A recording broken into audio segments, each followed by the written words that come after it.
عزیزو، ایک کتاب ہے حرائے صدقات کے نام سے، جس میں علماء اور عرفاء کی حالات پر، ان کی زندگی پر لکھا گیا ہے. یعنی ہمارے علماء دین نے جس طرح سے زندگی بسر کی ہے، یعنی ان کی پوری لائف سٹائل کے بارے میں لکھا گیا ہے.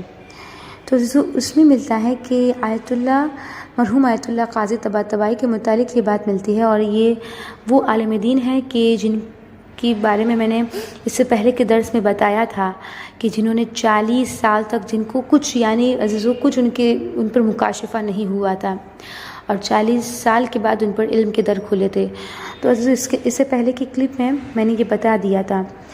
تو ان کے متعلق یہ بات ملتی ہے کہ آیت اللہ قاضی طباطبائی جب نجف اشرف میں تھے تو وہاں ایک شخص تھا جو ڈاکو تھا، چور تھا، قاسم نام کا، اور اتنا خطرناک آدمی تھا کہ جب وہ لوگوں کے سامنے آتا تھا تو لوگ اس کی شکل دیکھتے ہی ادھر ادھر ہو جاتے تھے. مگر یہ آیت اللہ قاضی سے بڑی عقیدت رکھتا تھا. دیکھیے عزیزو، ہوتے ہیں بہت سے ایسے لوگ جو عالموں کے پاس آتے ہیں، لائک بدنام ٹائپ کے ہوتے، لیکن عالموں کے پاس آتے. تو وہ قاسم آیت اللہ قاضی سے بہت عقیدت رکھتا تھا. روزانہ ملتا ہے کہ روزانہ غروب آفتاب کے وقت وہ اندھیرے میں کہیں چھپ جاتا تھا، اور آیت اللہ قاضی جب نکلتے تھے مسجد جاتے ہوئے یا حرم میں جاتے ہوئے، جب وہاں سے گزرتے تھے تو اچانک سے ان کے سامنے آ جاتا تھا اور سلام کرتا، مصافحہ کرتا. روز ایسے ہی کرتا تھا. ایک دن آیت اللہ قاضی کے شاگردوں نے آیت اللہ سے کہا کہ آقا، یہ بات اچھی نہیں لگتی ہے کہ ایک چور ہے، ڈاکو ہے، اس کی تو بہت منفی شہرت ہے. یہ مناسب نہیں ہے کہ روزانہ اس طریقے سے آپ سے آ کر کے ملے، اور آگا آپ بھی اس کو نہیں روکتے. تو لوگ تو یہی تو ان کے شاگرد کہتے ہیں کہ آگا لوگ تو یہی سوچیں گے نا کہ پتہ نہیں کیا کنیکشن ہوگا آپ کا اس کے ساتھ، چور کے ساتھ، تو یہ بات اچھی تو نہیں سمجھی جائے گی. لیکن آیت اللہ قاضی نے اپنے شاگردوں کی بات پر کوئی دھیان نہیں دیا، توجہ نہیں دی، اور اسی طرح سے کئی ماہ گزر گیا.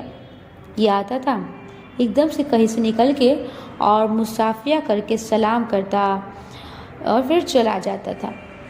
اچھا، آیت اللہ قاضی نے اس دوران کچھ نہیں کہا، کچھ بھی نہیں کہا کہ بھائی تم چور ہو، تم سدھر جاؤ، نہیں، کچھ بھی نہیں کہا. لیکن عزیزو، جب کئی مہینے گزر گئے، دیکھیے عزیزو، امر اور نہیں جب بھی انسان کرتا ہے تو اس کے اندر مصلحت سے اس کو واقف ہونا چاہیے. یعنی جو اس کے اندر کی شرطیں ہیں اس سے اس انسان کو واقف ہونا چاہیے. ہماری فطرتوں میں جلد بازی بہت ہے. ادھر بس ہمیں کوئی چیز پتہ چلی، کسی کے بارے میں برا عیب پتہ چلا، ہم اس کا عیب بتانے کے لیے عزیزو ہم اتنے لوگوں کو اکٹھا کر لیں گے اور پورا زمانہ اس کے اوپر ہم عامل ہو جانا چاہیے. ہم عزیزو تھوڑے ٹائم پہلے تبدیل ہوئے ہیں، یعنی چینج ہوئے ہیں، نماز شب شروع کی سب لوگوں سے، لیکن عزیزو تھوڑے ٹائم پہلے ہم لوگ چینج ہوئے ہیں، لیکن امر اور نہیں کرنے میں ہم ایک دم جلد بازی کرتے ہیں اور سب لوگوں کے اوپر طنز کرنا شروع کر دیتے ہیں فوراً. یعنی عزیزو ابھی ان کا ٹائم نہیں آیا ہوتا ہے ٹھیک ہونے کا. تو ملتا ہے بہرحال کہ آیت اللہ قاضی بہت، یعنی کئی مہینے تک ایسا چلتا رہا، اور کافی منتھس کے بعد ایک دن آیت اللہ قاضی نے قاسم سے کہا کہ اگر میں ایک کام کہوں تو تم انجام دو گے. اور دیکھو، کام اتنا آسان ہے، کوئی مشکل کام بھی نہیں ہے، نہ مال خرچ کرنا ہوگا، نہ کوئی خاص وقت خرچ کرنا ہوگا. اب وہ چور قاسم کہتا ہے کہ آقا فرمائیے کون سا کام ہے. تو آیت اللہ قاضی کہتے ہیں نہیں، پہلے تم وعدہ کرو کہ تم اس کام کو انجام دو گے. کہا آقا آپ بتائے تو صحیح کون سا کام ہے. کہا نہیں، تم وعدہ کرو. تو اس نے کہا کہ ٹھیک ہے میں وعدہ کرتا ہوں. تو کہا کہ آدھی رات کو جب تم اٹھو گے تو اس سے پہلے 10 منٹس کا ایک کام کرنا ہے. تو قاسم نے سوال کیا کہ آقا کیا کام کرنا ہے؟ کہا نماز شب پڑھنا ہے، نماز شب۔ اب قاسم نے جیسے ہی یہ سنا اس کی آنکھوں کے سامنے اندھیرا آ گیا۔ کہا آقا نماز شب؟ کہا آقا میں تو نماز پنجگانہ بھی نہیں پڑھتا، میں صبح کی 2 رکعت نماز بھی نہیں پڑھتا، میں پنجگانہ نماز بھی نہیں پڑھتا، اور آپ مجھے کہہ رہے میں نماز شب پڑھوں؟ میں تو پوری رات عیش و عشرت میں گزارتا ہوں، دوستوں کے ساتھ ہلا گلا کرنے میں، اور پھر صبح کے وقت کے قریب میں سو جاتا ہوں، میں نماز شب کیسے پڑھوں گا؟ کہا کہ نہیں، تم ارادہ کر لو، تم کیسے اٹھو گے اس کی فکر نہ کرو، میں تمہیں خود اٹھاؤں گا، تم فقط نیت اور ارادہ کر لو، میں تمہیں خود بیدار کروں گا۔ عزیزو، یہ ایک بات پتہ چلی کہ اگر ہم ارادہ کر لیں، اگر ہم نیت اور اگر ہمارا ارادہ پکا ہو نا، تو پھر عزیزو کسی بھی طرح اگر ہم نماز شب پڑھنا چاہتے تو ہم اٹھ سکتے ہیں۔ بہرحال قاسم نے وعدہ کر لیا۔ اس کے بعد آیت اللہ قاضی کے شاگرد سے قاسم نے باقاعدہ نماز شب کا طریقہ سیکھا اور اپنے گھر آ گیا۔ جب گھر گیا اور رات کو جب سونے لگا تو اس کو یاد آیا کہ میں نے آیت اللہ قاضی سے وعدہ کیا ہے، لیکن میں تو سونے جا رہا ہوں، تھک گیا ہوں، میں تو سونے جا رہا ہوں، پتہ نہیں میری آنکھ کھلے یا نہ کھلے۔ بہت اس نے سوچا، قاسم نے بہت سوچا، اور بہت سوچنے کے بعد اس نے ارادہ کیا کہ نہیں، میں اٹھ جاؤں گا، اور یہ ارادہ کر کے وہ سو گیا۔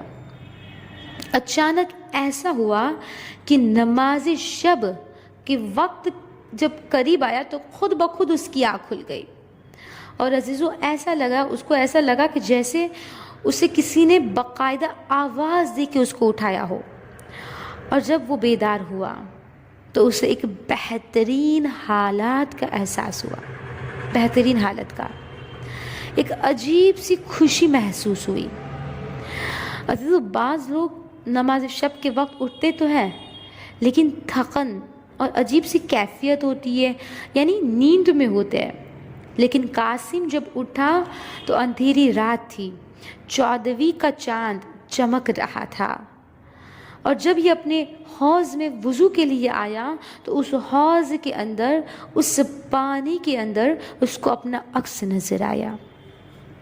عزیزو، بعض اوقات کچھ ایسے لمحات انسان کی زندگی میں توبہ والے آ جاتے ہیں، تو اس نے جب اپنے عکس کو، جب قاسم نے اپنے عکس کو جب پانی میں دیکھا تو ایک بار یہ تمام گناہ بھی اس کی آنکھوں کے سامنے آ گئے، اس کو پورا اس کا جسم لرزنے لگا، چلانے لگا کہ اے خداوندا، آج اتنے عرصے کے بعد یہ غلام تیری بارگاہ میں آ رہا ہے، اے میرے معبود، اس وقت نہ جانے کتنے لوگ ہر روز تیرے در پر آتے ہیں، ان کی آواز سے تو آشنا ہے۔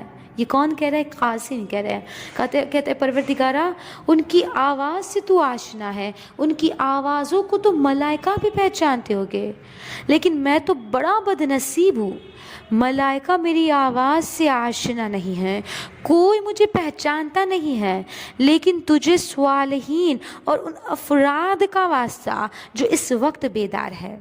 اے میرے معبود، میں بہت دیر سے آیا ہوں، لیکن پروردگارا، یہ گنہگار بندہ آ تو گیا ہے نا، اے میرے معبود، مجھے قبول کر لے۔ عزیزو، اس کے بعد اس نے نماز شب پڑھی اور گناہوں سے اس قدر پاک ہوا، ایسا عظیم مقام حاصل ہوا، ایسا تائب ہوا کہ اس زمانے کے ولی خدا کے طور پر مشہور ہو گیا۔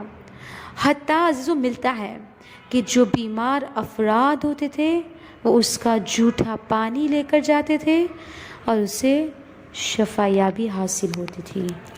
تو عزیزو، بعض اوقات ایک لمحہ انسان کی لائف میں ایسا آ جاتا ہے جو اس کا گناہوں کی توبہ کے لیے کافی ہوتا ہے، اور خداوندہ اس توبہ کو قبول کر لیتا ہے۔